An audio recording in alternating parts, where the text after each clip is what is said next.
ગીર સોમનાથ જિલ્લામાં ખાણ ખનીજ વિભાગના અધિકારીઓ પર લાગ્યો ભ્રષ્ટાચારનો આરોપ। બ્લેકસ્ટોન ક્વોરી લીઝ એસોસિએશનના પ્રમુખ દેવસિંહ ચાંડેરાએ ખાણ ખનીજ વિભાગના કરાર આધારિત અધિકારીઓ એક ગાડીના 15,000 અને માસિક 1.5 લાખના હપ્તાની માંગ કરતા હોવાનો આરોપ લગાવ્યો। બ્લેકસ્ટોન ક્વોરી લીઝ એસોસિએશનની મળેલી બેઠકમાં રાજ્ય સરકારના મહત્વના 3 પ્રોજેક્ટમાં માલ સપ્લાય બંધ કરવાનો નિર્ણય કર્યો। સાથે આરોપ લગાવ્યો કે નવા અધિકારીઓ પોતાની માંગણીઓ સંતોષવા માટે વાહનો ડિટેઇન કરીને દંડ ફટકારે છે। લીઝ હોલ્ડર્સ રજૂઆત કરે તો જોઈ લેવાની ધમકી આપે છે। કેટલાક ભ્રષ્ટાચારી અધિકારીઓ તો દર મહિને હપ્તા આપવાની અને ગાંધીનગરના અધિકારીઓ કંઈ બગાડી શકે નહીં તેવી ધમકી પણ આપે છે।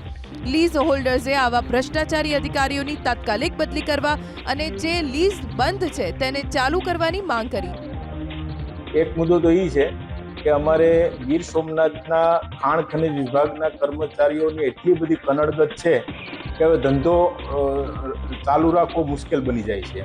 નવા રોજ નિયમો બદલે છે અને જીપીઆરએસ સિસ્ટમ અમારા હાથમાં હોતી નથી।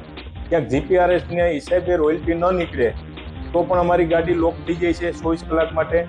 અને એવા ઘણા બધા ઇસ્યુનો ગેરલાભ ઉઠાવી અને અધિકારીઓ હેરાનગતિ કરે છે અને મસમોટા દંડ કરે છે।